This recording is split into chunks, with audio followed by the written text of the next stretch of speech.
A'udzubillahi minasyaitonirrajim. Bismillahirrahmanirrahim. Assalamualaikum warahmatullahi wabarakatuh. Waalaikumsalam warahmatullahi wabarakatuh. Alhamdulillahi rabbil alamin. Wassalatu wassalamu ala asrafil anbiya'i wal mursalin wa ala alihi wa sahbihi ajma'in, amma ba'd. Segala puji bagi yang maha kuasa, Tuhan seluruh alam. Semoga selawat dan keselamatan selalu tercurahkan kepada Nabi dan Rasul termulia kita, keluarga, dan sahabat-sahabatnya. Baik, saya Muhammad Widaksan, mewakili penyelenggara acara ini, yaitu Grup Sesi and Friends for Allah dan FIKP Unhas, mengucapkan ahlan wa sahlan kepada Al-Mukarram Ustaz Fadlan Akbar LC MHI dan semua hadirin yang insya Allah dirahmati Allah Subhanahu wa Ta'ala. Baik, kajian tafsir ayat Al-Quran, kita sudah memasuki pertemuan yang ke-6. Materi pada hari ini adalah tafsir surah Al-Baqarah ayat 11 dan seterusnya. Bagi teman-teman yang ingin mendengarkan ulang kajian ini, dapat diakses di link YouTube Sesi and Friends. Seperti biasa, kajian kita akan diisi materi oleh Ustaz selama 60 menit. Setelah itu dilanjut dengan sesi tanya jawab selama 30 menit. Untuk kelancaran penyampaian materi selama 60 menit, perkenankan kami untuk menonaktifkan semua speaker kecuali speaker Ustaz dan moderator.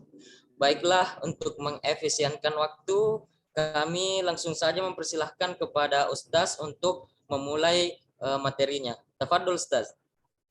Barakallahu fikum. Bismillahirrahmanirrahim. Assalamualaikum warahmatullahi wabarakatuh. Alhamdulillahilladzi bi ni'matihi tatimmus shalihat wa bi fadlihi tunalu a'la darajat wa bi 'afwihi tukaffarus sayyi'at. Segala puji hanya milik Allah Subhanahu wa taala. Kita persembahkan dengan tulus dan sempurna, sebab karena limpah nikmat darinya lah semata sehingga kesalehan dan kebaikan ini dapat terlaksana dengan baik dan sempurna. Dan disebabkan karena karunia darinya lah semata sehingga derajat yang tinggi di sisinya dapat digapai, dan hanya karena ampunan darinya lah semata sehingga setiap dosa dan kesalahan itu terampuni. Asyhadu an la ilaha illallah wahdahu la syarika lah wa asyhadu anna Muhammadan abduhu rasuluh wa safiyyuhu wa khaliluh sallallahu alaihi wasallam wa ala alihi wa sahbihi wa man sara ala nahjihi ila yaumiddin, amma ba'd. Ma'asyiral muslimin, beserta kajian tafsir di pagi hari ini yang semoga senantiasa mendapatkan limpahan taufik, hidayah, kasih sayang, ampunan, serta perlindungan dari Allah Subhanahu wa Ta'ala. Kita mengkaji tafsir Al-Quran dalam rangka mentadabburi makna-makna dan hikmah-hikmah yang terdapat di dalamnya, serta mengambil pelajaran-pelajaran yang dapat menjadi tuntunan dalam kehidupan kita. Karena kita menyadari bahwasanya mentadabburi Al-Quran dan mengambil pelajaran yang terkandung di dalamnya adalah merupakan salah satu di antara perintah Allah Subhanahu wa Ta'ala kepada kita yang sifatnya wajib, sebagaimana yang dapat kita pahami dari firman Allah Subhanahu wa Ta'ala yang terdapat dalam surah Shad ayat ke-29, di mana Allah Subhanahu wa Ta'ala pada ayat tersebut berfirman, A'udzu billahi minasyaitonir rajim. Hadza kitabun anzalnahu ilaika mubarakun liyadabbaru ayatihi wa liyatadzakkara ulul albab. Kitabun anzalnahu ilaika. Kitab Al-Qur'an yang telah kami turunkan kepadamu wahai Muhammad. Mubarakun, penuh dengan keberkahan. Liyadabbaru ayatihi, agar mereka mentadabburi atau menghayati ayat-ayatnya. Kalau kita perhatikan dengan seksama pada kalimat liyadabbaru ayatihi. Ayatihi itu tidak datang dalam bentuk mufrad atau tunggal, kalimat tunggal, tetapi ia datang dalam bentuk jamak, menandakan banyak. Karena ayat-ayat Al-Quran itu tidak hanya satu ayat, tetapi terdiri dari 6.600 sekian ayat. Maka semua ayat-ayatnya itu haruslah ditadabburi, bukan hanya sekedar dibaca atau dihafal belaka. Nah, maka kalimat itu datang dalam bentuk jamak untuk menegaskan bahwa seluruh ayat-ayat yang terdapat di dalam Al-Quran itu mestilah ditadabburi, mestilah dihayati. Waliyatadzakkara ulul albab, tujuannya agar orang-orang yang berakal dapat mengambil pelajaran darinya. Nah, ma'asyiral muslimin yang dirahmati Allah Subhanahu wa taala, secara bertahap ya, dalam program ini kita berusaha mentadabburi ayat-ayat Allah Subhanahu wa taala setiap pekannya 10 ayat yang kita target. Sehingga ya, kita berharap, kita memohon kepada Allah Subhanahu wa taala semoga dengan upaya ini kita telah termasuk bagian daripada hamba-hamba Allah Subhanahu wa taala yang berakal tersebut, yang berusaha untuk mentadabburi, menghayati ayat-ayatnya, lalu kemudian mengambil pelajaran-pelajaran penting yang terkandung di dalamnya agar menjadi lentera penerang atau cahaya yang menuntun kita pada jalan ketaatan kepada Allah, jalan keselamatan, jalan kebahagiaan yang kelak nanti akan menyampaikan langkah kaki kita sampai ke dalam surga Allah Subhanahu wa taala. Amin ya rabbal alamin.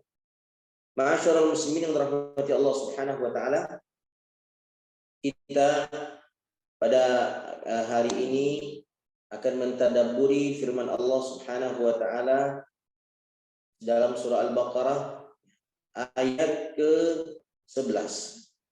Kita bacakan ayatnya. A'udzubillahi minasyaitonir rajim. Wa idza qila lahum la tufsidu fil ardi qalu innama nahnu muslihun. Dan apabila dan iza apabila qila lahum dikatakan kepada mereka. Siapa yang mengatakan? Ya, sini tidak disebutkan. Ya, qila itu adalah mabni 'alal majhul. Tidak disebutkan pelakunya, siapa yang mengatakan. Tetapi yang mengatakan perkataan seperti ini, la tufsidu, janganlah kalian berbuat kerusakan fil ardi, di muka bumi, adalah atas perintah Allah Subhanahu wa taala. Jadi Allah memerintahkan kepada para nabi agar mengatakan kepada umatnya, la tufsidu fil ardh, janganlah kalian melakukan kerusakan di muka bumi. Lalu kemudian penerus para nabi, yaitu para ulama ialah yang senantiasa mengatakan kepada manusia dari masa ke masa, dari generasi ke generasi setelah para nabi itu, la tufsidu fil ardh, janganlah kalian melakukan kerusakan di muka bumi. Jadi dapat diketahui di sini, meskipun tidak disebutkan siapa yang mengatakan, bahwa yang mengatakan hal tersebut adalah para nabi. Setiap nabi mengatakan hal tersebut kepada umatnya. Dan ini adalah merupakan wahyu dari Allah Subhanahu wa taala kepada mereka. Lalu kemudian setelah para nabi, ya, tugas mengatakan kalimat tersebut diemban oleh para ulama. Apa jawaban mereka ketika disampaikan hal tersebut kepadanya? Mereka menjawab, sesungguhnya kami justru orang-orang yang melakukan perbaikan. Nah, ma'asyiral muslimin yang dirahmati Allah Subhanahu wa taala. Apa yang dikatakan oleh Al-Imam Ibnu Katsir rahimahullah taala ketika menafsirkan ayat ini? Beliau mengatakan qala as-Saddi fi tafsirihi. Al-Imam As-Saddi rahimahullahu taala di dalam kitab tafsirnya berkata. Jadi Al-Imam Ibnu Katsir rahimahullah yang meriwayatkan perkataan Al-Imam As-Saddi rahimahullah ketika menafsirkan ayat ini. Tafsiran As-Saddi ini diriwayatkan dari an Ibni Malik, dari Ibnu Malik, an Abi Salih, an Ibni Abbas, dari Ibnu Abbas radhiyallahu taala anhu.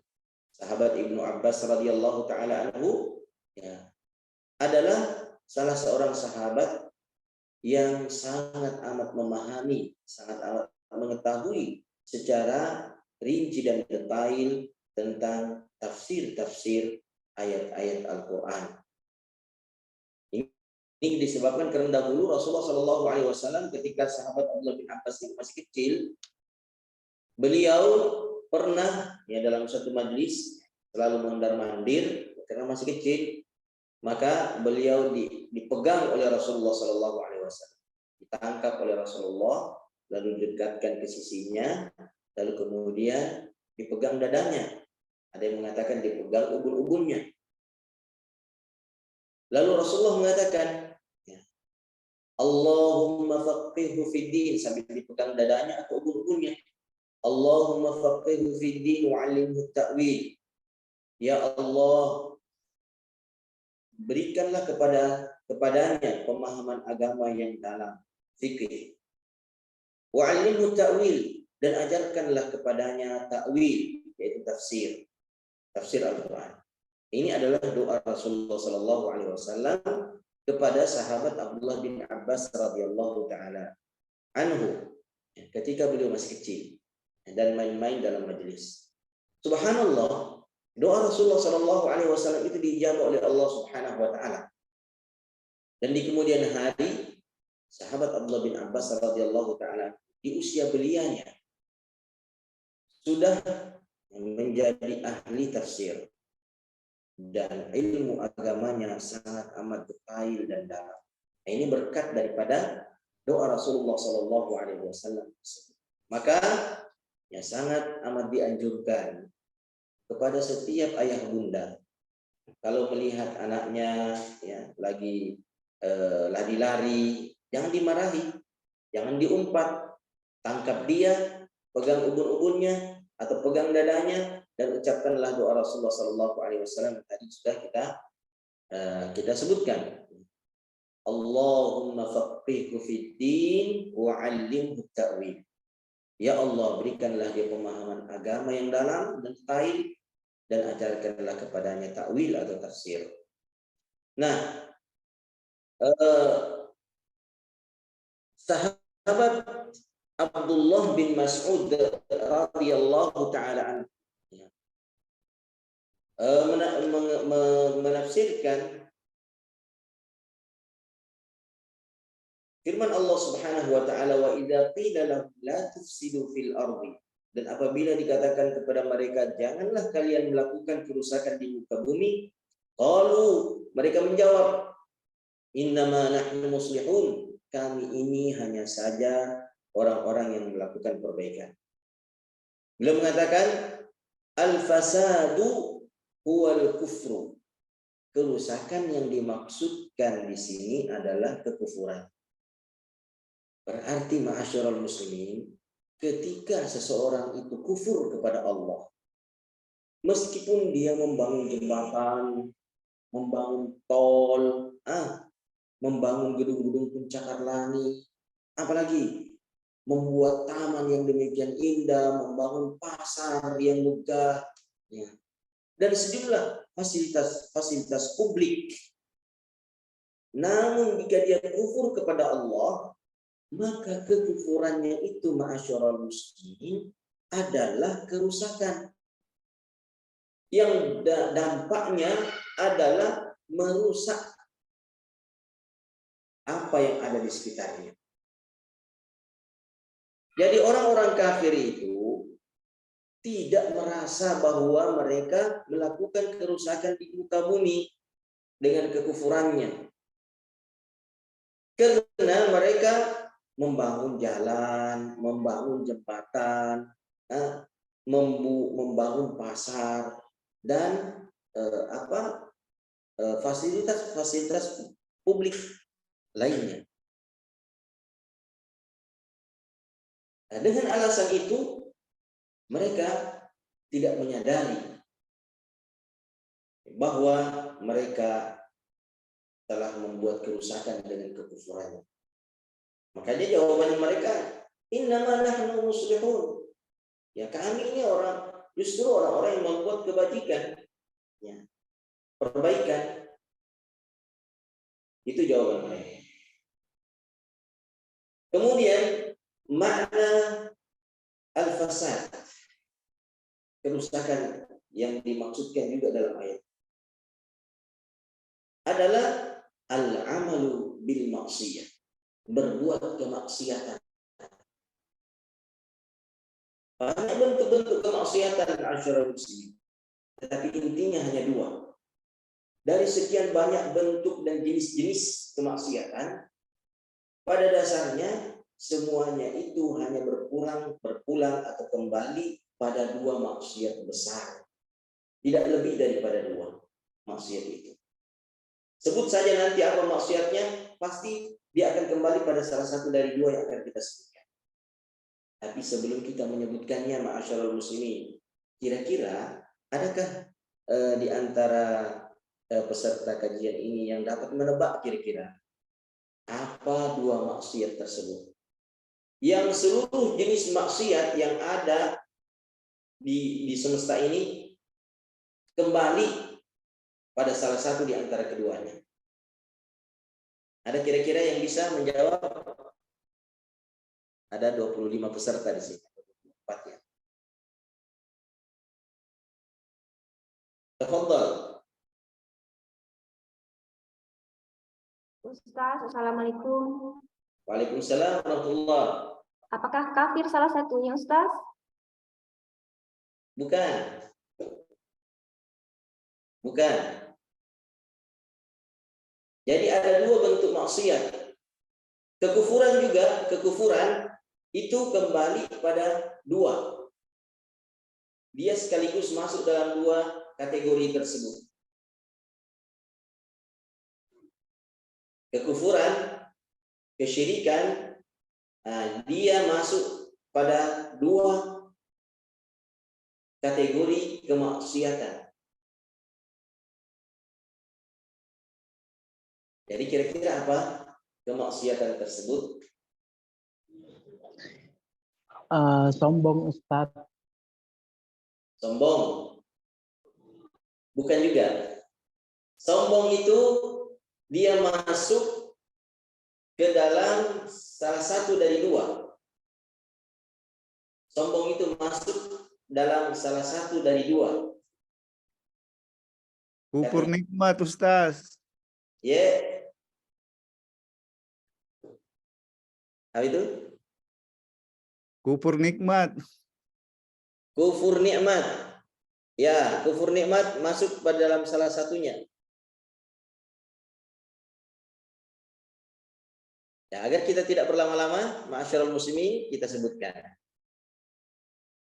Maksiat pertama adalah tarku awamirillah, meninggalkan perintah Allah. Meninggalkan perintah Allah, itu maksiat. Itu adalah pembangkangan ketika seseorang meninggalkan perintah Allah. Jadi orang yang tidak sholat, meskipun dia puasa, meskipun dia sedekah, meskipun dia umrah, meskipun dia haji, meskipun semua kebaikan dia lakukan, kalau dia tidak mau sholat, berarti dia bermaksiat. Banyak orang yang tidak sholat merasa soleh hanya karena dia bersedekah, hanya karena dia puasa, hanya karena bla bla bla bla dengan sejumlah kebaikan. Padahal Sholat yang 5 waktu itu dia tinggalin, atau salah satu di antara 5 waktu itu dia tinggalkan. Lalu dia tidak merasa bermaksiat kepada Allah, padahal dia sedang bermaksiat kepada Allah. Apalagi menutup aurat, baik lelaki maupun wanita, itu adalah maksiat, karena menutup aurat itu adalah perintah Allah. Ketika seseorang tidak menjalankan perintah tersebut, maka dia sementara bermaksiat kepada Allah. Betapa banyak, ya, baik lelaki maupun wanita, kan aurat lelaki itu kan dari lutut, ya, ke pusar, dan selayaknya lelaki itu dalam beribadah kepada Allah, ya, itu menutup kedua pundaknya. Dari kedua pundaknya dia harus tutup. Nah, betapa banyak orang-orang lelaki-lelaki yang tidak merasa bermaksiat kepada Allah ketika memperlihatkan pahanya. Ya, celana pendek dia merasa tidak bermaksiat kepada Allah. Demikian pula wanita yang menampakkan lengannya, menampakkan betisnya, dia merasa tidak bermaksiat. Saya sholat, saya baca Al-Quran, saya sedekah, saya puasa. Kenapa Anda mengatakan saya bermaksiat? Ya, dia tidak merasa bermaksiat kepada Allah, padahal dia telah meninggalkan perintah Allah. Demikian juga ma'asyiral muslimin, ya, membaca Al-Quran itu adalah perintah Allah. Bahkan durasinya, jumlah bacaannya itu kan 5 kali dalam sehari semalam kita harus membaca Al-Quran. Nanti dibuka surah Al-Ankabut ayat 45, ya, supaya nanti kita tidak dikatakan mengada-ngada. Ya, jadi surah Al-Ankabut ayat 45, di situ ada isyarat berapa kali semestinya kita membaca Al-Quran dan tadabburinya. Kalau kita buka sama-sama, ya, surah Al-Ankabut ayat 45, ya, barangkali mudah-mudahan operator kita menampilkan, ya, ayat itu. Mudah-mudahan. Saya bacakan ayatnya. A'udzubillahi minasyaitonirrajim. Nanti kita perhatikan baik-baik. Utlu ma uhiya ilaika minal kitab wa aqimis salah. Innas salata tanha 'anil fahsya'i wal munkar. Saya sampai di situ saja. Utlu ma uhiya ilaika minal kitab. Utlu artinya bacalah, tilawah. Utlu, bacalah. Ma, apa? Uhiya, yang diwahyukan kepadamu, minal kitabi, dari Al-Quran. Disuruh baca Al-Quran. Lalu kemudian setelah baca Al-Quran, ada perintah berikutnya. Wa aqimis shalah, dan tegakkanlah salat. Berapa kali kita sholat dalam sehari? Jawabannya 5 kali. Berarti kita harus melaksanakan dan menegakkan sholat 5 kali. Tapi perintah sholat ini diawali dengan perintah membaca Al-Quran. Utlu ma uhiya ilaika minal kitab wa aqimus shalah, dan setelah itu tegakkanlah sholat. Berarti sebelum kita sholat, pada setiap sholat tersebut, kita terlebih dahulu harus membaca Al-Quran. Jadi sebelum subuh, baca Al-Quran. Sebelum duhur, baca Al-Quran. Sebelum asar, baca Al-Quran. Sebelum maghrib, baca Al-Quran. Sebelum isya, baca Al-Quran. Setelah baca Al-Quran, silakan sholat subuh, silakan sholat duhur, silakan sholat asar, silakan sholat maghrib, silakan sholat isya. Jadi tilawatul Quran menjadi pengantar bagi seseorang masuk dalam ritual sholat. Bacaan Al-Quran yang mengantar dia masuk ke dalam sholat. Dan dengan demikian, seseorang bisa terantar di dalam sholatnya kepada kehusyuan. Karena dia telah mempersiapkan pikiran dan hatinya sebelum sholat dengan tilawatul Quran untuk masuk dalam ritual sholatnya. Persiapan membaca Al-Quran sebelum sholat itulah yang memudahkan dia untuk mencapai kekhusyuan di dalam sholat. Tapi coba bayangkan, kalau orang itu sebelum sholat Dia tidak baca Al-Quran, tapi baca WA, baca status, atau dia ngobrol, atau apa saja, atau nonton televisi. Kira-kira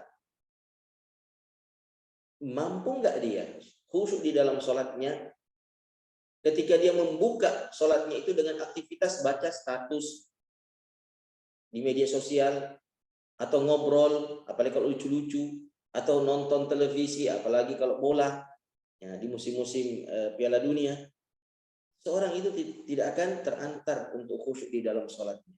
Karena apa yang dia saksikan, apa yang dia dengarkan baru saja sebelum sholat itu, itulah yang akan membekas di dalam benaknya, di dalam pikirannya, dan itulah yang akan terulang di dalam sholatnya. Dia ingat, dia pikirkan, dia lamunkan. Tetapi kalau ayat-ayat Al-Quran yang menjadi pengantar dia masuk dalam sholat, maka dimungkinkan seseorang itu dapat terantar untuk khusyuk di dalam sholatnya, merenungkan ayat-ayat yang dia baca, ayat zikir dan doa yang dia ucapkan. Nah, ini ayatnya ma'asyiral muslimin. Diingat ya, surah Al-Ankabut ayat 45.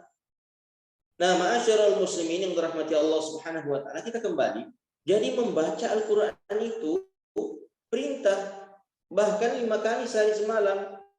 Tetapi betapa banyak orang-orang yang tidak merasa bermaksiat kepada Allah, meskipun sudah 20 tahun hidup di dunia, dia tidak membaca Al-Quran.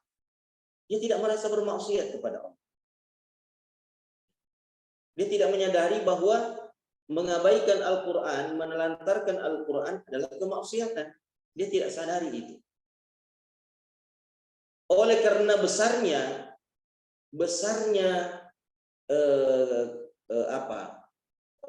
pelanggaran atau dosa bagi orang yang menelantarkan Al-Quran, enggan membacanya, enggan memperdulikan.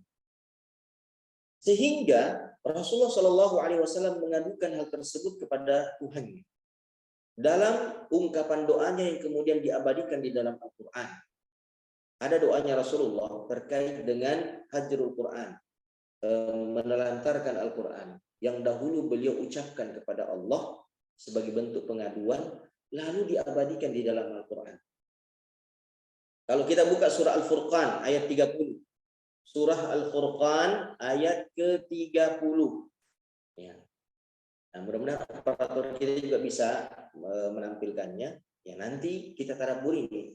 Apa sih pengaduan Rasulullah Shallallahu Alaihi Wasallam terkait dengan sikap kaumnya yang menelantarkan Al-Quran, lalu kemudian pengaduan diabadikan oleh Allah, ya, agar kita dapat mengambil pelajaran darinya, agar orang-orang yang tidak membaca Al-Quran itu menyadari bahwa dengan sikap itu dia bermaksiat kepada Allah, dia berdosa. Allah Subhanahu wa taala berfirman, a'udzubillahi minasyaitonir rajim. Wa qala ar-rasulu ya rabbi inna qaumi ittakhadhu hadzal qur'ana mahjura. Wa qala ar-rasul, dan berkatalah ar-rasul, yaitu Nabi kita Muhammad sallallahu alaihi wasallam. Ya Rabbi, wahai Tuhanku, inna qaumi, sesungguhnya kaumku, ittakhadhu hadzal qur'ana mahjura, telah menjadikan Al-Quran ini sesuatu yang diabaikan, sesuatu yang diterlantarkan, sesuatu yang tidak dipedulikan. Subhanallah, kadang seseorang itu lebih memperdulikan diktat ilmiahnya, buku-buku ilmiahnya, komik-komiknya, kadang majalahnya, korannya, sangat dia perhatikan. Sementara di bukitnya ada mushaf Al-Quran. Pada 5 tahun yang lalu ketika haji, dia beli. Waktu dia haji atau umrah beberapa tahun yang lalu, dia beli di Madinah atau di Mekah. Tapi sayang, semenjak dia tiba di negerinya, dia simpan di bupet 5 tahun, 6 tahun, tidak pernah dia sentuh-sentuh Al-Quran itu. Sementara koran lecek dia pegang, majalah lecek dia pegang, habis dia baca, biar iklan dia baca juga. Subhanallah. Lantas orang itu tidak menyadari bahwa dia sedang bermaksiat kepada Allah dengan sikap seperti itu terhadap Al-Quran. Jadi ma'asyiral muslimin, maksiat yang pertama adalah meninggalkan perintah Allah, apapun perintah itu. Ketika seseorang meninggalkannya, maka dia sedang bermaksiat kepada Allah Subhanahu wa taala. Dan maksiat yang kedua adalah melakukan apa yang dilarang oleh Allah. Melakukan apa yang dilarang oleh Allah. Menyembah selain Allah, syirik, menyembah Nabi Isa, menyembah Nabi Musa, menyembah malaikat Jibril, itu maksiat kepada Allah. Karena menyembah kepada selain Allah itu terlarang. Itu dosa yang paling besar. Ya. Nah, kalau seseorang menyembah kepada selain Allah, maka dia bermaksiat kepada Allah Subhanahu wa taala. Apapun perkara-perkara terlarang dalam syariat kita, jika dilakukan oleh seseorang, maka dia bermaksiat kepada Allah dengan sikap tersebut. Nah, ini yang kategori kedua ini yang paling sering ya bagi orang-orang beriman. Bagi orang yang beriman ini dikategorikan sebagai maksiat. Berzina maksiat, karena ini dilarang oleh Allah, haram, lalu dia lakukan. Mencuri maksiat, tapi kalau tidak baca Al-Quran, dia tidak anggap itu maksiat. Nah, tidak tutup aurat, atau tidak sholat, ya santai-santai aja dia tidak sholat. Atau begini, Rasulullah Shallallahu Alaihi Wasallam melarang atau memerintahkan ya kepada seseorang jika dia masuk ke dalam masjid, dia masuk nih ke dalam masjid dan menyaksikan kaum muslimin sementara sholat. Lantas ini sholat 5 waktu ya, sholat fardu ya, sholat fardu. Tapi orang ini ya di teras masjid atau di bagian belakang masjid duduk-duduk, tidak ikut sholat. Alasannya kan saya sudah sholat di rumah, saya sudah sholat di kampung saya, di kompleks saya.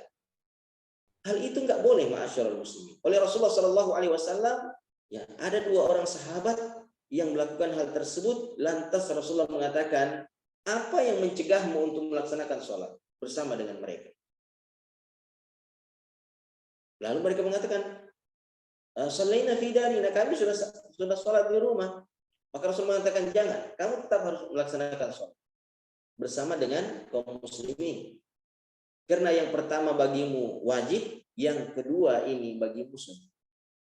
Jadi kalau kita masuk di dalam masjid, ma'asyiral muslimin, sementara kaum muslimin sementara sholat berjamaah, kita dilarang menonton orang sholat berjamaah. Kalau sementara kita ada di ruangan masjid atau di masjid tersebut, di wilayah masjid tersebut, kita tetap ya diperintahkan oleh Rasulullah untuk ikut bergabung dalam sholat berjamaah. Nah, kalau tidak mau, maka jangan dulu mendekati masjid. Kalau Anda tahu bahwa orang lagi sholat di masjid, Anda jangan masuk ke masjid itu, atau jangan masuk ke wilayah masjid itu. Ya, Anda istirahatnya di luar. Nah, ma'asyiral muslimin dirahmati Allah Subhanahu wa taala. Maka orang-orang beriman berupaya semaksimal mungkin dalam kehidupan dunianya. Dalam kehidupan dunianya, dimanapun dia berada dan apapun aktivitasnya nanti, menghindari 2 hal maksiat itu. Meninggalkan perintah Allah atau melanggar larangan Allah Subhanahu wa taala. 2 hal itu dia benar-benar waspadai. Sehingga orang-orang beriman itu hanya orang-orang beriman yang kehidupan dunianya itu berpindah dari satu ketaatan kepada ketaatan berikutnya dan menghindari satu maksiat dari maksiat berikutnya. Begitulah rotasi kehidupan orang-orang beriman. Berbeda dengan orang-orang kafir. Mereka itu terjerembab jatuh pada 2 maksiat ini sekaligus. Dan rotasi kehidupan mereka berputar pada 2 maksiat tersebut. Melanggar perintah Allah dan melakukan larangan Allah Subhanahu wa taala sekaligus. Nah, ma'asyiral muslimin yang dirahmati Allah Subhanahu wa taala. Kemudian Al-Imam Ibnu Katsir rahimahullahu taala juga meriwayatkan dari Abu Ja'far Anil Rabi' bin Anas an Abil Aliyah bi qoulihi ta'ala. Ya, jadi ini sejumlah nama yang disebutkan oleh Al-Imam Ibnu Katsir yang meriwayatkan tafsir ayat ini. La ta'saw fil ardi wa kana fasaduhum ma'siyatallah li'annahu man 'asallaha fil ardi aw amara bi ma'siyatillahi faqad afsadal ard li'anna salahal ardi was samai bit ta'ati. Beliau mengatakan pada ayat ini terkandung yang suatu larangan. Larangannya la ta'saw fil ardi. La ta'saw fil ardi. Janganlah kalian berbuat kemaksiatan di muka bumi. Dan adalah kerusakan yang mereka ciptakan, ya, oleh orang kafir maksudnya, adalah kemaksiatan mereka kepada Allah. Sebab siapapun yang bermaksiat kepada Allah di muka bumi ini atau memfasilitasi, memerintahkan bermaksiat kepada Allah, maka sungguh dia telah merusak bumi ini. Jadi memerintahkan orang bermaksiat, menganjurkan orang bermaksiat, atau memfasilitasi orang bermaksiat, itu adalah bentuk merusak bumi. Lalu beliau mengatakan, li'anna salahal ardi was sama'i bil ta'ah. Karena baiknya, solehnya, soleh itu kan baik, ya. Baiknya langit dan bumi itu hanya dengan ketaatan kepada Allah. Jadi ma'asyiral muslimin yang dirahmati Allah Subhanahu wa taala, menganjurkan seseorang bermaksiat kepada Allah baik secara langsung atau tidak langsung, itu adalah upaya merusak bumi ini. Contohnya yang tidak langsung, contohnya iklan. Iklan ma'asyiral muslimin itu adalah perintah bermaksiat secara tidak langsung. Apakah kita menyadari ma'asyiral muslimin bahwa banyak iklan-iklan makanan dan minuman, ketika diiklankan, si pengiklan itu, ya, ketika menyantap makanan atau minuman, dia umumnya yang saya perhatikan itu menggunakan tangan kiri ketika makan atau minum, tidak menggunakan tangan kanan. Ya. Coba bapak-bapak, ibu-ibu perhatikan ya iklan-iklan makanan itu, ya. Kemudian presentasi, berapa persen yang mengiklankan makanan dia makan dengan tangan kanannya, dan berapa persen dari iklan makanan itu atau minuman itu yang makan dengan tangan kiri. Karena saya sudah jarang ya menonton televisi. Saya sudah larang, kalau di rumah saya larang ya nonton televisi. Dulu saya sering perhatikan, ternyata lebih banyak yang mengiklankan itu dengan makan dengan tangan kiri. Ya. Nah ini kan iklan yang tidak secara langsung mendidik, mengajar, ya, dan memerintahkan anak-anak kita makan dengan tangan kiri tanpa disadari, ya, tanpa disadari oleh orang tua. Orang tua tidak menyadarinya bahwa hal itu adalah merupakan anjuran dari mereka untuk makan dengan tangan kiri. Subhanallah. Ya, saya mohon izin dulu ya. Ini ternyata chargernya bermasalah ini. Saya harus ganti kabel. Ya, Ustaz. Saya minta izin dulu ya.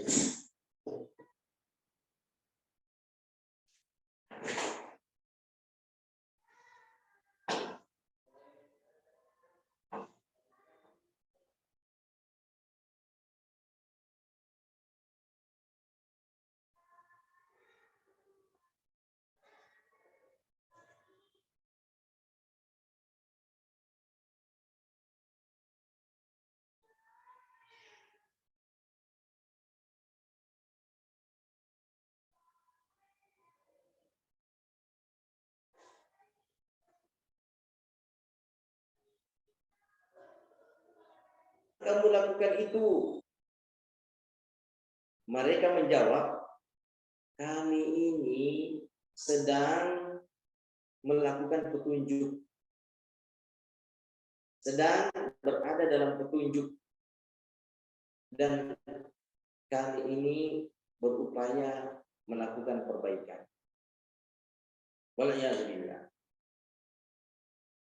Dan banyak kalimat-kalimat semakna yang diriwayatkan dari para salaf terdahulu tentang makna ayat ini, bahwasanya orang-orang yang bermaksiat itu ketika mereka dicegah dari kemaksiatannya dengan alasan bahwa maksiat itu dapat merusak bumi ini, dapat mendatangkan bencana, mereka selalu berdalih bahwa kami ini tidak merusak bumi, kami ini sedang membangun bumi, kami sedang mensejahterakan bumi, ya.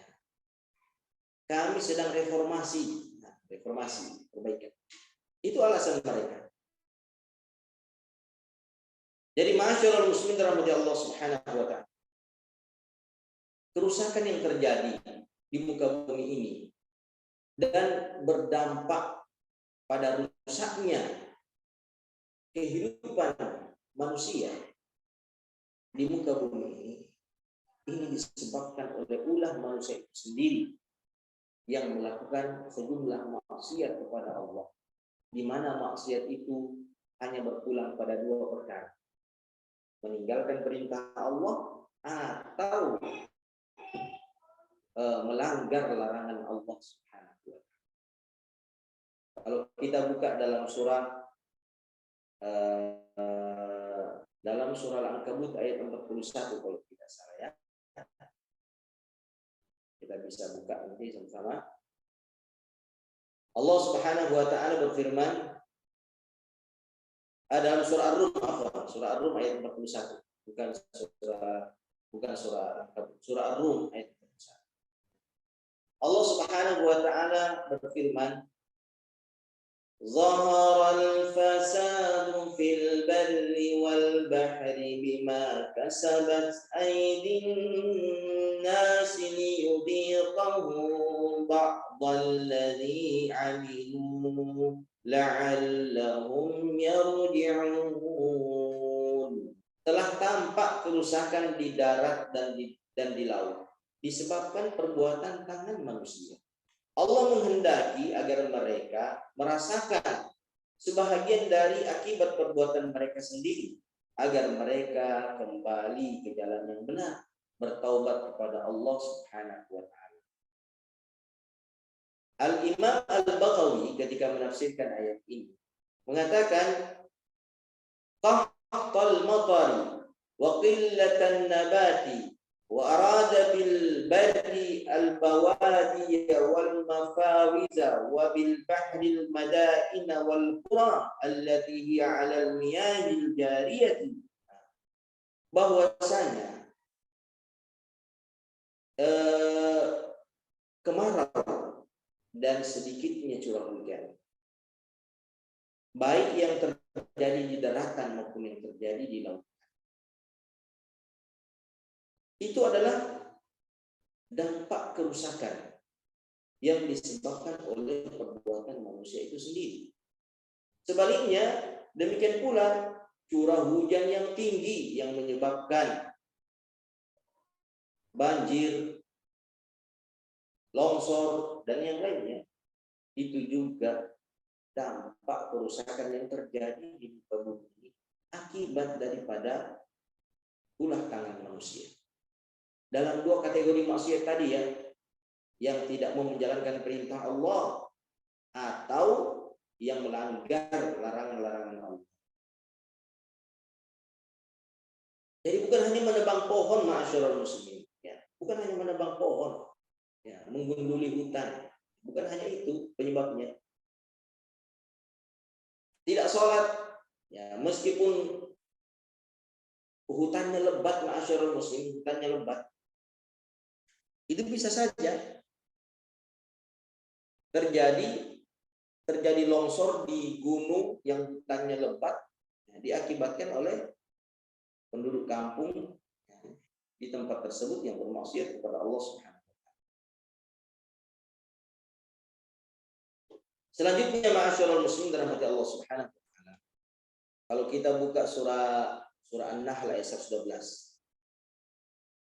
Surah An-Nahl ini contoh negeri ya. Surah An-Nahl ayat 112. Allah mengatakan wa daraballahu mathalan qaryatan aminatan mutmainnah, dan Allah memperumpamakan qaryatan aminatan mutmainnah, aminah tentram, mutmainnah tenang, yatiha rizquha ragadan min kulli makan, rezeki mereka datang dari berbagai arah. Fakafarat bi an'amillah, mereka kufur dengan nikmat Allah. Kufur nikmat ya, itu dosa, salah satu dosa yang masuk dalam dua kategori tersebut secara langsung. Kufur nikmat itu kan terlarang. Yang semestinya adalah syukur nikmat. Syukur nikmat itu perintah. Tapi orang ini melakukan sebaliknya, kufur nikmat. Kafarat bi an'amillah, maka dia kufur terhadap nikmat Allah. Fa'adzaqahu Allahu libasal ju'i wal khaufi bima kanu yasna'un. Maka Allah memakaikan mereka pakaian kelaparan, memakaikan pakaian ketakutan, bima kanu yasna'un, disebabkan apa yang mereka lakukan. Jadi Allah mengatakan libas, pakaian, karena hal itu meliputi mereka dari segala sisi, dari segala arah, seperti pakaian yang mengelilingi badan. Jadi mereka diliputi oleh kelaparan.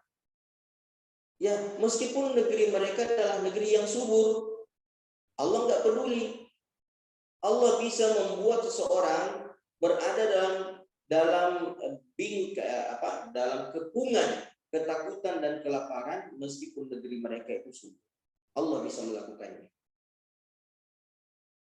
Dan banyak negeri-negeri subur itu Allah buat lapar penduduknya, buat miskin penduduknya, dan Allah tak peduli. Dan banyak negeri-negeri gersang Allah buat kenyang penduduknya. Jadi ini contoh yang Allah Subhanahu wa taala angkat dalam surah An-Nahl ayat 112 itu. Bagaimana kufur nikmat itu dapat membuat orang itu menjadi lapar, orang itu menjadi paranoid, ketakutan, kehilangan rasa aman. Padahal dahulu negeri mereka adalah negeri yang aminatan mutmainnah, aman dan tentram. Rezeki mereka berlimpah ruah. Tapi karena kekufuran mereka kepada nikmat Allah, maka Allah pun menjadikan mereka diliputi oleh kelaparan, diliputi oleh kecemasan dan ketakutan. Nah, ma'asyiral muslimin yang dirahmati Allah Subhanahu wa taala. Kemudian ayat selanjutnya, ayat yang 12. Allah Subhanahu wa taala berfirman, "Ala innahum humul mufsidun walakin la yash'urun." Allah menjawab jawaban mereka itu. Jadi tidak perlu kita yang menjawab, Allah yang menjawab. Kalau mereka mengatakan, kami ini sedang berbuat kebaikan loh, kami ini membangun negeri loh, ya, kami ini membangun jalan, kami ini membangun hotel, kami ini membangun taman, ya. Tapi di jalan itu, di hotel itu, di taman-taman itu difasilitasi orang bermaksiat kepada Allah, ya. Dibiarkan orang bermaksiat kepada Allah. Maka Allah menjawab, ala innahum humul mufsidun, ketahuilah bahwa sesungguhnya mereka itulah orang-orang yang berbuat kerusakan. Walakin la yash'urun, akan tetapi mereka tidak merasakan atau mereka tidak menyadari. Nah, apa yang nanti menyadarkan manusia ma'asyiral muslimin? Ya, yang menyadarkan mereka nanti itu azab Allah, barulah mereka sadar. Baik azab itu di dunia maupun azab itu nanti di akhirat. Itulah yang menyadarkan mereka. Nah, makanya ma'asyiral muslimin, seseorang itu kadang baru sadar dari kerusakan yang ini selama hidupnya. Itu semuanya orang sadar, orang kafir pun sadar, orang musyrik pun sadar. Nanti ketika ajal tiba, dia kan sudah diperlihatkan itu, ya, diperlihatkan itu azab pada saat itu. Meskipun orang-orang di sekitarnya tidak mengetahui bahwa orang ini sedang melihat azab dan merasakannya.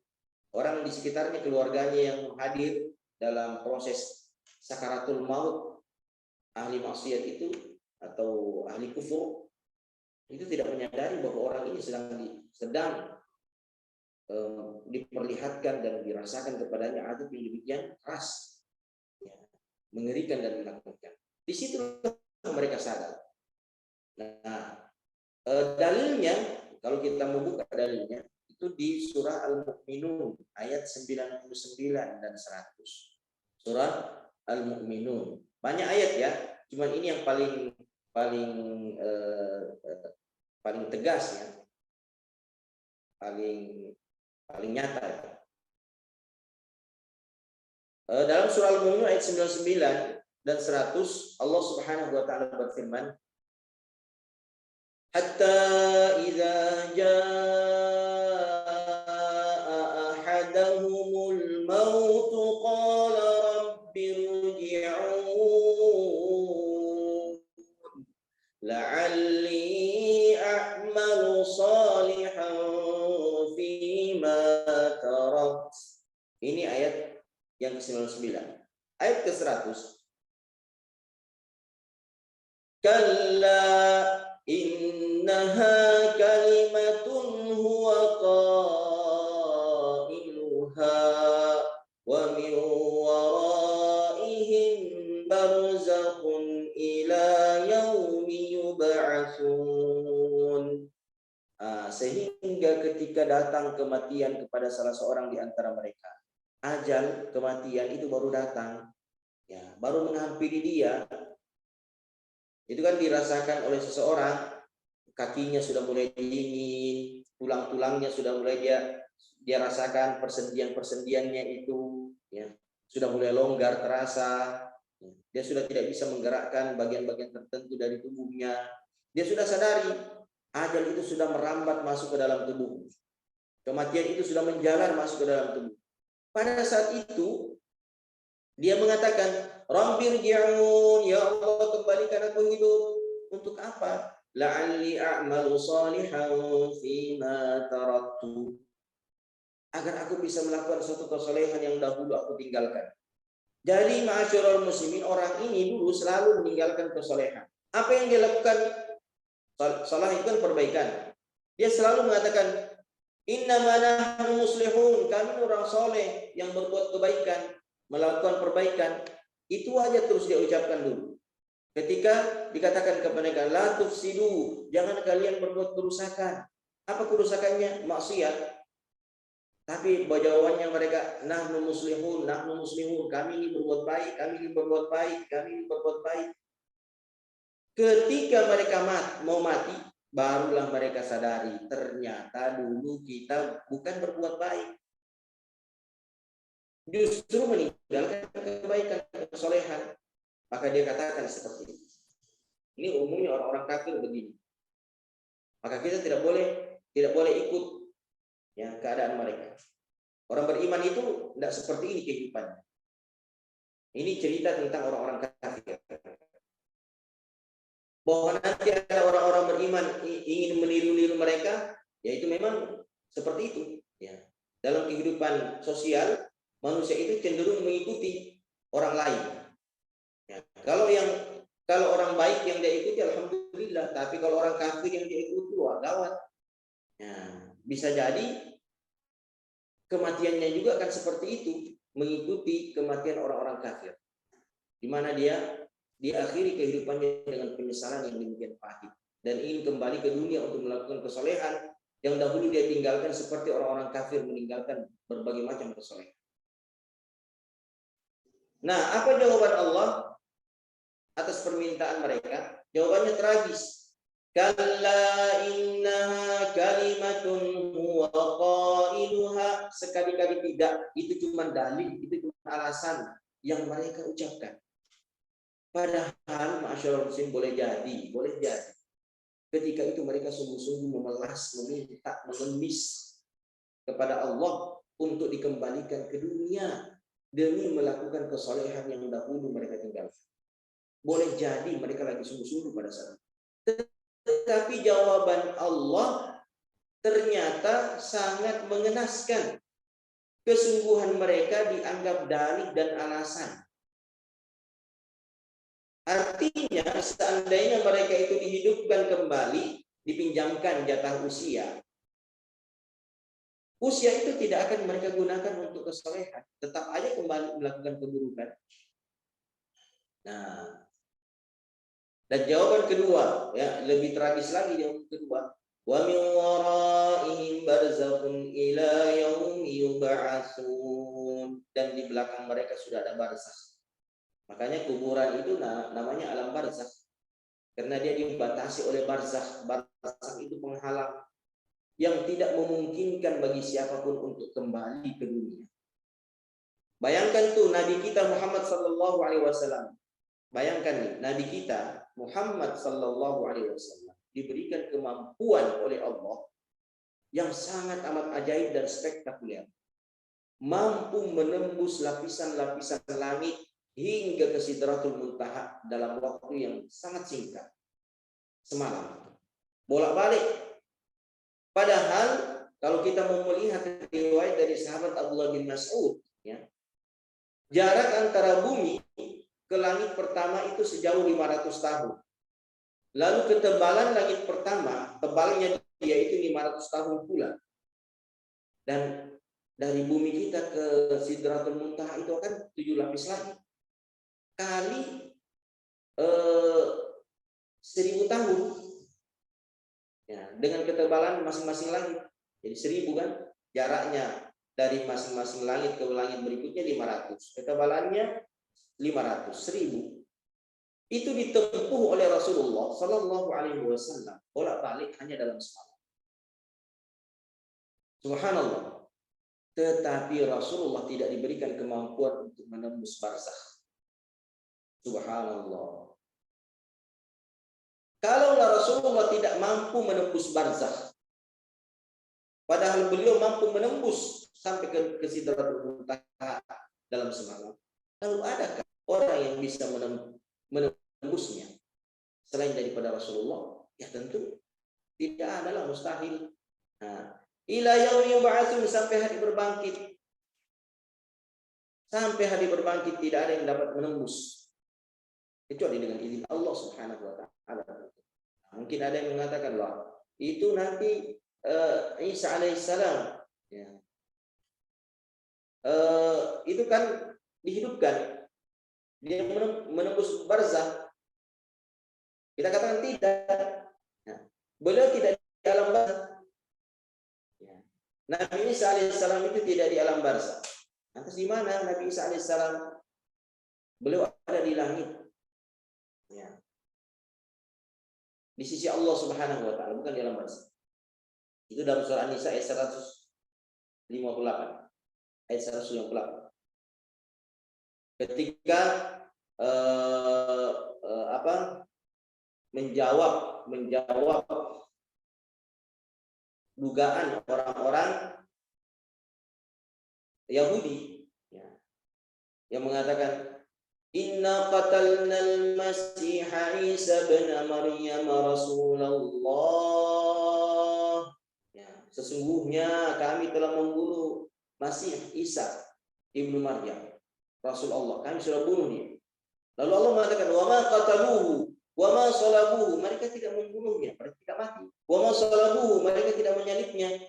Walakin syubbiha lahum, akan tetapi diserupakan orang lain yang sama dengan Nabi Isa, yaitu muridnya sendiri. siapa itu? Yudas Iskariot. Lalu Allah mengatakan dalam ayat berikutnya 158, bal rafa'ahu Allahu ilaihi, bahkan Allah mengangkat Nabi Isa ke sisinya.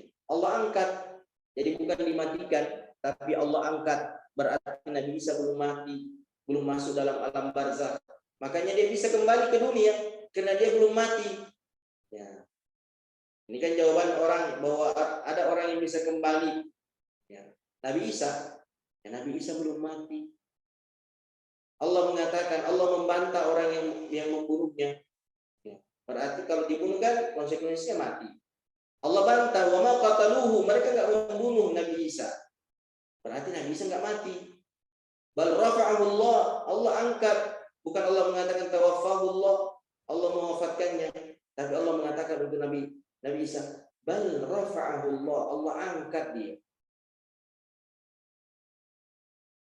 Jadi ma'asyiral muslimin dirahmati Allah Subhanahu wa taala, orang-orang kita kembali, orang-orang yang bermaksiat kepada Allah, baik orang-orang kafir yang memang mengingkari agama Allah, kenabian Rasulullah, maupun orang-orang nanti yang beriman kepada agama Allah, beriman kepada kenabian Rasulullah, tapi hidupnya hanya maksiat melulu seperti kehidupan orang kafir, maka nanti dia menyesal. Ya, dia menyadari hal tersebut nanti kalau mati. Wal'iyadzubillah. Maka ya waspada dan berhati-hatilah. Jangan sampai kita seperti itu keadaan. Buatlah kebaikan-kebaikan di dunia ini sebanyak-banyaknya di setiap waktu dan di setiap kesempatan, agar nanti ketika kematian mendatangi kita tidak menyesal seperti menyesalnya orang-orang kafir. Kemudian ayat ke-13, wa idza qila lahum aminu kama amanan nas qalu anu'minu kama amana as-sufaha ala innahum humus sufaha walakin la ya'lamun. Dan apabila dikatakan kepada mereka, berimanlah kalian sebagaimana manusia-manusia telah beriman, yaitu para pengikut Nabi, mereka sudah beriman. Ya. Apa jawaban mereka, orang-orang kafir itu? Qalu anu'minu kama amana sufaha, apakah kami mesti beriman seperti berimannya orang-orang bodoh itu? Jadi ma'asyiral muslimin, ahlud dunya dari kalangan orang-orang kafir itu dan siapapun yang mengikutinya itu menganggap orang-orang yang beriman kepada Allah, beriman kepada utusan-utusan Allah, nabi-nabi Allah, itu orang-orang bodoh. Kenapa mereka mengatakan itu orang bodoh? Ukuran kebodohan menurut mereka itu ada pada kemiskinan, keterbelakangan ekonomi. Ya. Orang miskin dianggap bodoh meskipun taat kepada Allah.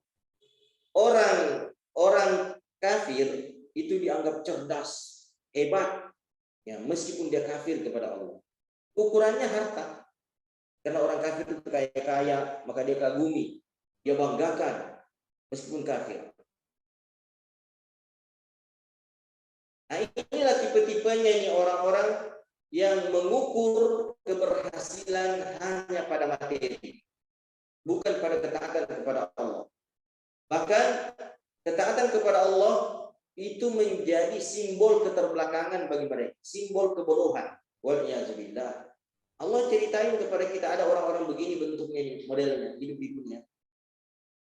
Makanya, ma'asyiral muslimin, orang-orang beriman itu tidak boleh kagum, terkesima, memuji dan menyanjung kekayaan orang-orang kafir. Gak boleh. Kita dilarang, ma'asyiral muslimin, mengagumi kekayaan mereka sebagai simbol keberhasilan, simbol kejayaan, simbol kecerdasan. Ya banyak anak-anak kaum muslimin sekarang itu mengagumi orang-orang kafir sebagai simbol kejayaan, simbol kemuliaan, simbol kecerdasan karena kekayaan mereka. Wal'iyadzubillah. Nah, jatuhnya nanti seperti ayat ini, tidak mau beriman kepada Allah karena menganggap orang beriman itu bodoh-bodoh. Wal'iyadzubillah. Kadrun kata mereka. Adalah kurun, bodoh-bodoh seperti kata. Wal'iyadzubillah. Itu celaan mereka tuh. Nah, coba buka surah At-Taubah ayat 55. Surah At-Taubah ayat 55. Di situ larangan Allah di situ.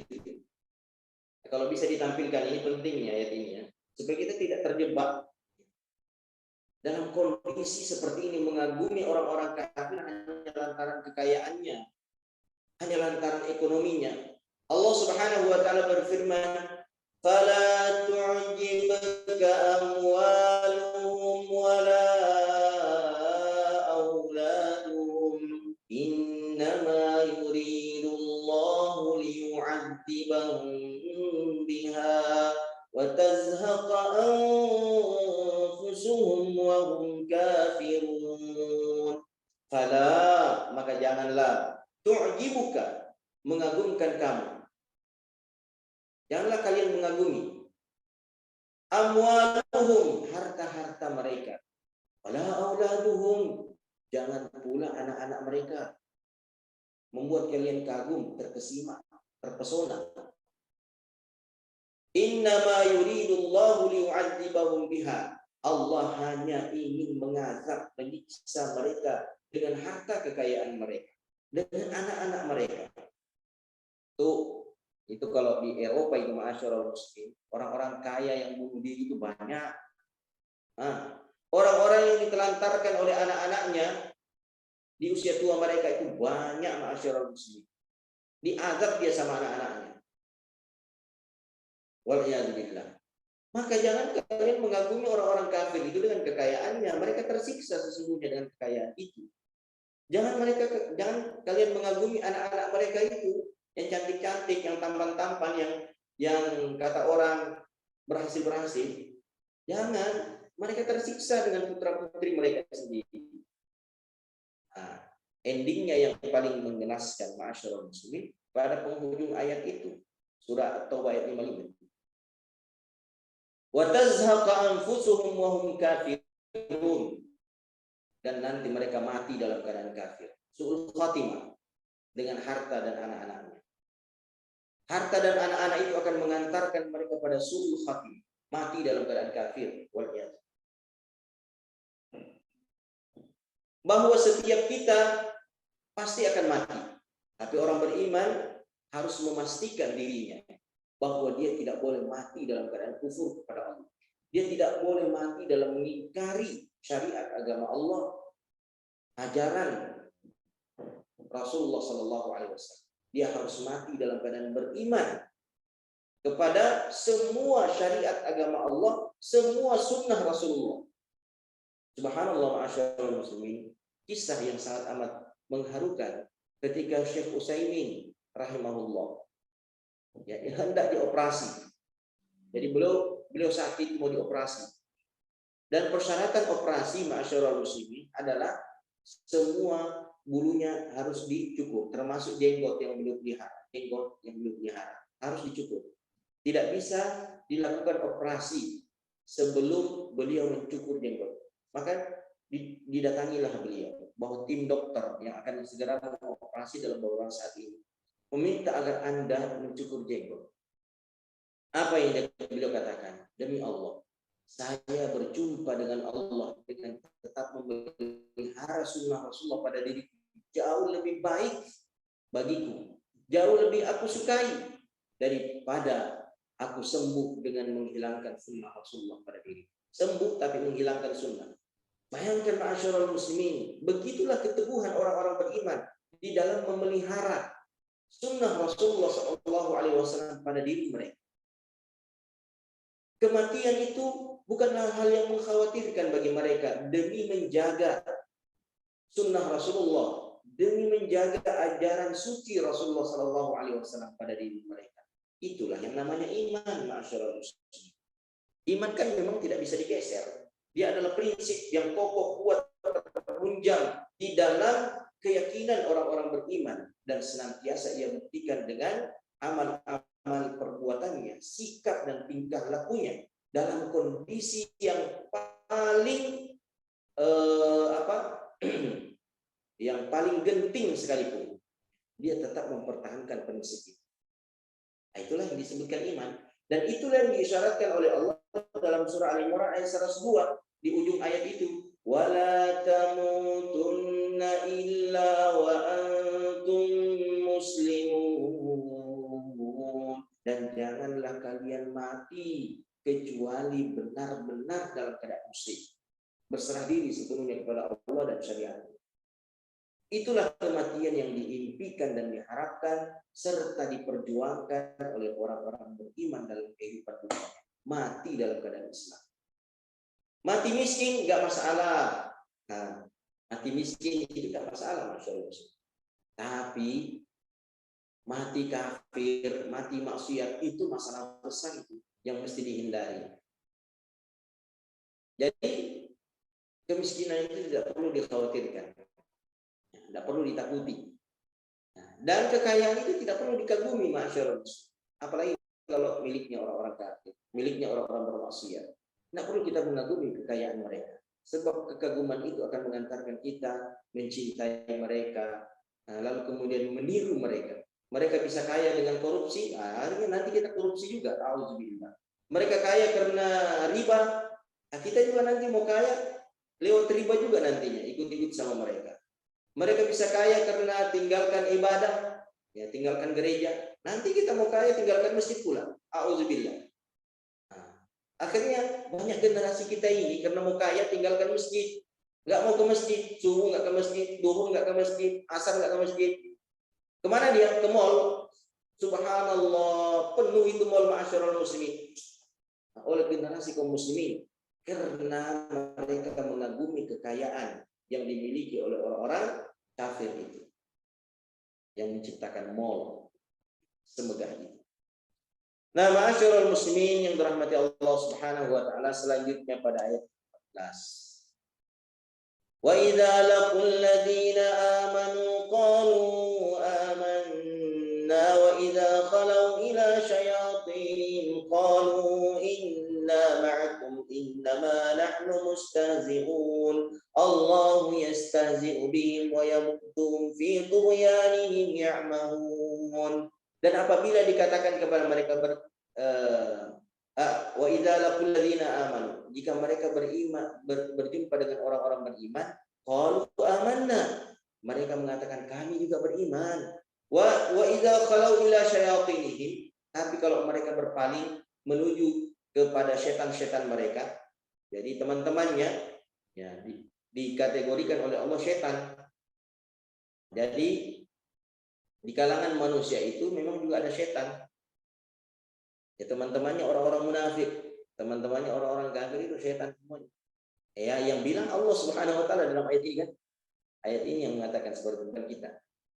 Nah, ketika mereka berjumpa dengan setan-setan mereka, qalu, mereka mengatakan inna ma'akum, kami ini bersama dengan kalian. Inna ma nahnu mustahzi'un. Tadi itu kami cuma hanya mengejek-ngejek. Jadi ucapan mereka kami beriman, itu adalah ucapan ejekan, ma'asyiral muslimin, bukan ucapan keimanan. Nah, inilah orang-orang munafik, ma'asyiral muslimin. Jadi kadang dia pakai jilbab, itu pakai jilbab itu bentuk ejekan saja, bukan karena panggilan hati. Ya, kapan itu dia pakai? Kalau ada maunya. Dia mau suara barangkali baru dia pakai jilbab. Ya. Lagi mendekat-dekat pemilihan baru pakai jilbab, baru datang ke masjid, baru nyumbang. Itu cuma ejekan semuanya. Dia bisikan hal itu kepada teman-temannya. Saya itu tadi cuma pakai begitu aja. Ya. Sekedar kamuflase. Jadi bukan panggilan iman. Mereka mengatakan amanna, kami beriman. Ya, kita ini saudara. Kalimat saudara itu bukan panggilan jiwa. Itu panggilan kemunafikan. Ya. Yang bilang Allah Subhanahu wa taala. Ya. Yang membongkar aib mereka Allah Subhanahu wa taala pada surah Al-Baqarah ayat 14 itu. Tetapi ingat, ya, Allah mengatakan Allahu yastahzi'u bihim wa yamudduhum fi tughyanihim ya'mahun. Sesungguhnya Allah lah yang mengejek-ngejek mereka, merendahkan mereka, dan akan membiarkan mereka dalam kesesatannya, buta, ya mahun, tidak dapat melihat. Jadi orang-orang yang sudah seperti itu keadaannya, meskipun dinasihati, mereka tetap buta. Diperlihatkan mereka azab dan siksa, ya, pada orang-orang yang serupa dengan mereka, yang sakaratul mautnya mengerikan, dahsyat, ya mereka sudah tidak bisa mengambil pelajaran. Khatamallahu ala qulubihim pada ayat sebelumnya kan, Allah telah menutup, ya, dan mengunci, menstempel hati-hati mereka dengan satu tutupan yang tidak bisa dibuka kecuali oleh Allah Subhanahu wa taala. Nah, ma'asyiral muslimin dirahmati Allah Subhanahu wa taala, kita sampai pada ayat ke-15 ya. Begitu ya. Dari ayat ke-11. Insya Allah ya, kita akan lanjutkan pembahasannya pada datang jika memungkinkan. Ini sudah jam 9:30, teman. Saya kembalikan kepada moderator. Barakallahu fiikum jami'an. Naam Ustaz.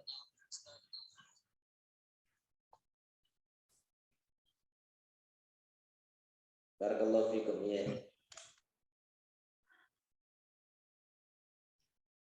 Baik, itulah tadi materi dari Ustaz. Kemudian kami langsung saja membuka sesi tanya jawab bagi teman-teman, Bapak, Ibu yang ingin bertanya atau ada yang kurang dimengerti dari penjelasan dari Ustaz tadi, kami persilahkan untuk bertanya dan langsung mengaktifkan mikrofonnya atau mengetik di kolom chat langsung dan kami bacakan nanti ke Ustaz.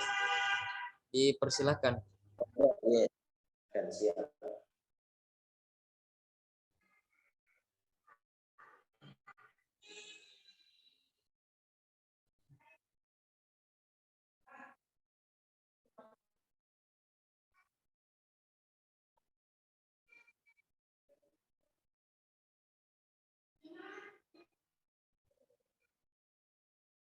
Tafadhal, silakan. Barakallahu.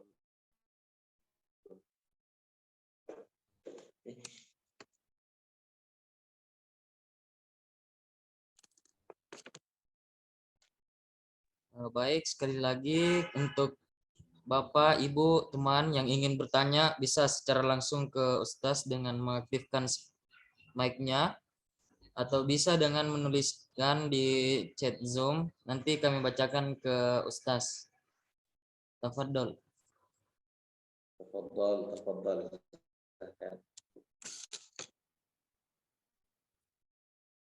Afwan Ustadz, sudah ada yang ingin bertanya dari Ibu Hadijah Mahyudin. Pertanyaannya tadi Ustadz, bagaimana mensikapi anak-anak yang bergaul dengan teman-teman non-muslim, Ustadz? Mungkin bisa dijawab Ustadz. Barakallahu fiikum ya. Bismillahirrahmanirrahim. Ya, pertanyaan yang sangat baik ya. Dari Ibu Hadijah Mahyudin. Barakallahu fiik. Bagaimana menyikapi anak-anak yang bergaul dengan teman-teman non-muslim? Sebenarnya ma'asyarul muslimin, ya kita tidak dilarang dalam kehidupan sosial kita untuk bergaul bersama dengan non-muslim sepanjang tentunya ya kita tidak terpengaruh atau kaum muslimin, siapapun dia, mau anak-anak atau dewasa, ya, tidak terpengaruh dengan kekufuran yang ada pada diri mereka. Bahkan sebaliknya, ya, pergaulan itu haruslah kita manfaatkan sebagai sarana dakwah ya, untuk mengajarkan mereka tauhid. Itu yang pertama. Sebagaimana Rasulullah SAW yang bergaul dengan orang-orang Yahudi di sekitarnya. Ya, beliau punya tetangga seorang Yahudi, tetapi ketika beliau mengunjunginya ketika sakit, ya, dia mengatakan kepada tetangganya itu yang beliau kunjungi, ya gulam, wahai anak, ya, qul la ilaha illallah, katakanlah kalimat la ilaha illallah, hajjuka biha indallah. Nanti dengan kalimat ini aku akan bela engkau di hadapan Allah Subhanahu wa taala. Lalu kemudian anak muda itu yang sakit yang dikunjungi Rasulullah itu menoleh kepada ayahnya, seolah-olah ingin meminta restu, boleh enggak atau tidak boleh yang mengikuti ajakan Rasulullah mengucapkan kalimat la ilaha illallah. maka ayahnya itu ya memberikan isyarat boleh, ya, maka anak muda itu atau anak gulam atau anak kecil ya, anak kecil itu pun mengucapkan kalimat la ilaha illallah, ya, lalu kemudian setelah itu dia wafat. Jadi Rasulullah bergaul ya dengan orang-orang Yahudi, hanya saja Rasulullah memanfaatkan itu sebagai sarana berdakwah ya, di jalan Allah Subhanahu wa taala. Adapun orang-orang yang boleh jadi bisa terpengaruh, maka dia dilarang untuk menghindar, dia wajib menghindari. Sebagai Allah, qu anfusakum wa ahlikum nara, ya, dalam surat Tahrim ayat 6. Jagalah diri kalian dan keluarga kalian dari ancaman neraka. Ya, kalau anak kita tidak bisa memfilter dirinya dari meniru-niru orang-orang yang bergaul dengannya, maka kita waspadai. Kalau anak kita belum mampu, kita harus berhati-hati karena akidah itu lebih utama, keyakinan itu lebih utama daripada yang lainnya. Yang lainnya boleh hancur, yang lainnya boleh binasa, tetapi akidah mesti tetap utuh. Karena kita menghadap Allah Subhanahu wa taala itu ya membawa akidah kita. Akidah yang kita bawa menghadap Allah Subhanahu wa taala. Bukan yang lain. Wallahu taala a'lam. Tafadhal.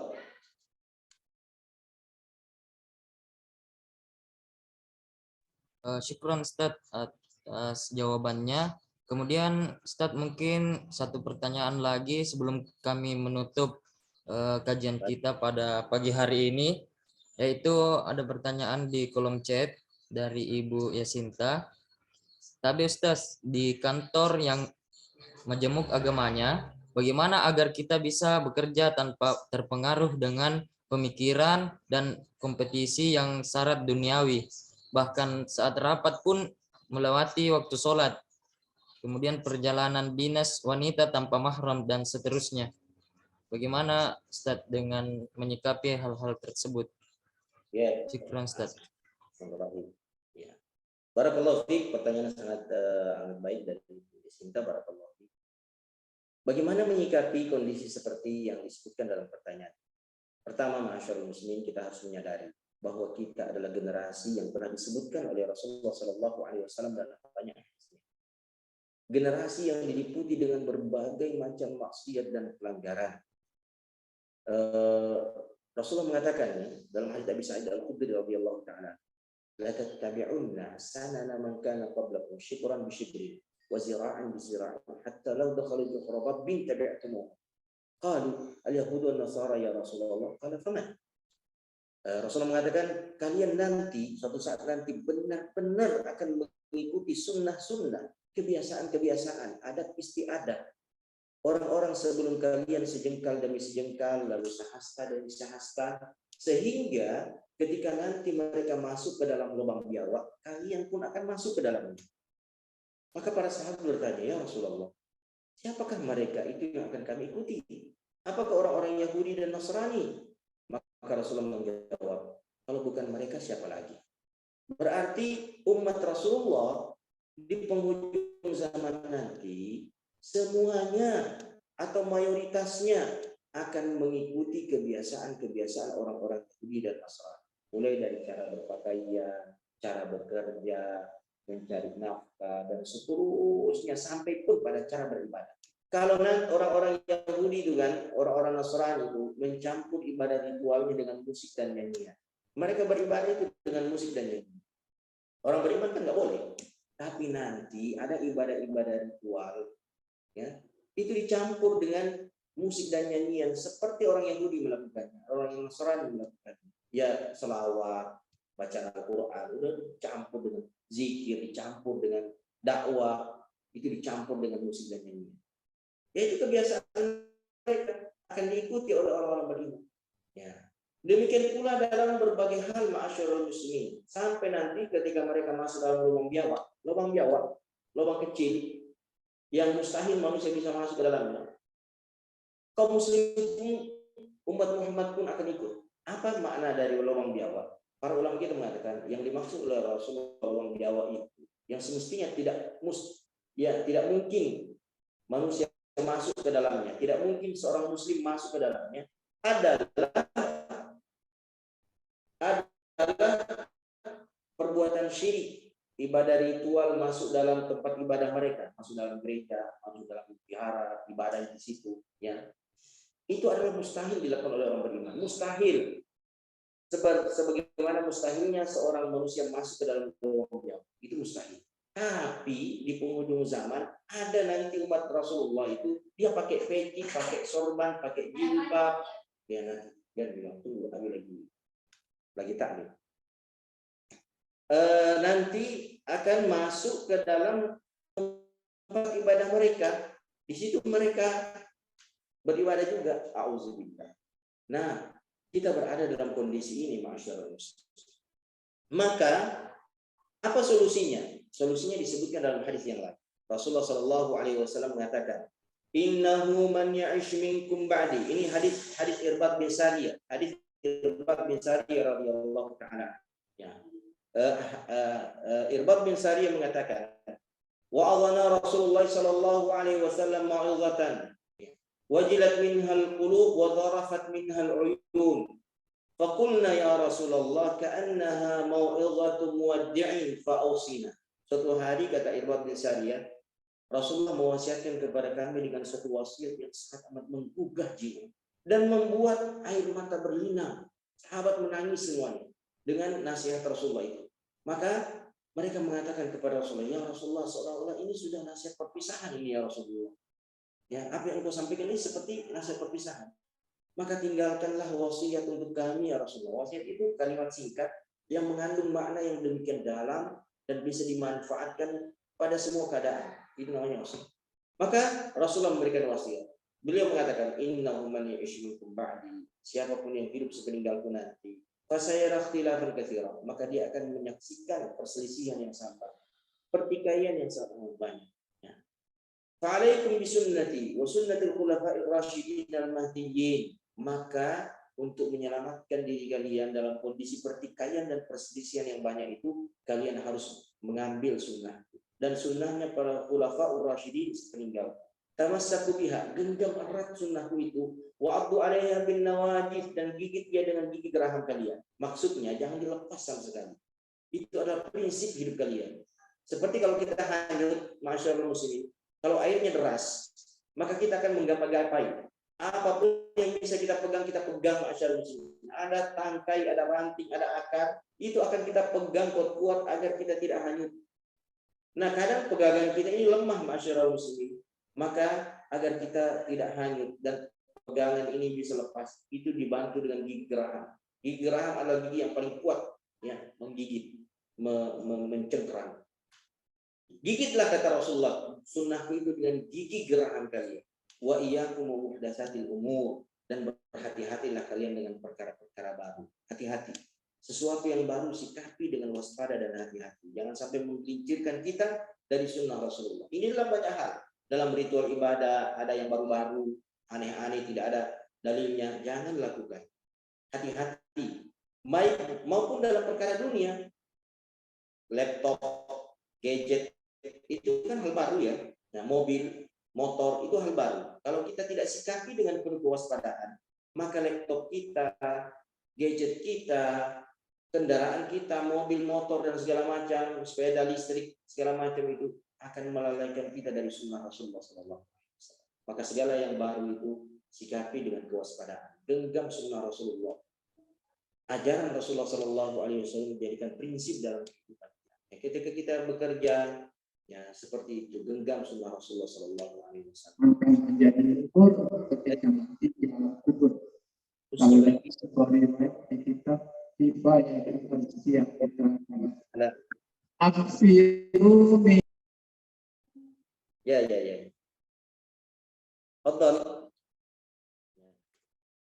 Silakan.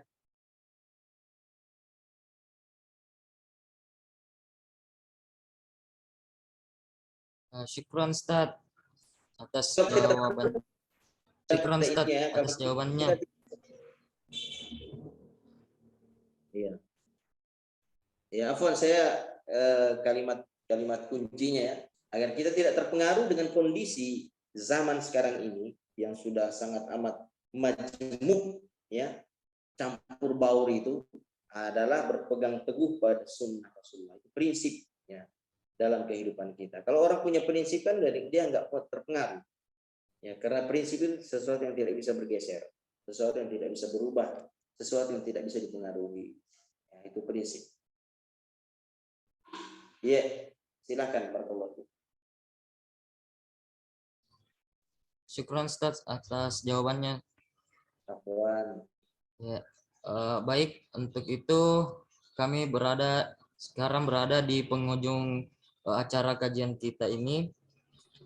Demikian sesi tanya jawab yang telah baru-baru kita laksanakan. Kemudian sebagai kesimpulan kami menyampaikan bahwa ada 2 kemaksiatan yang fatal. Pertama, meninggalkan perintah Allah, dan yang kedua itu mendekati apa yang menjadi larangan oleh Allah Subhanahu wa taala.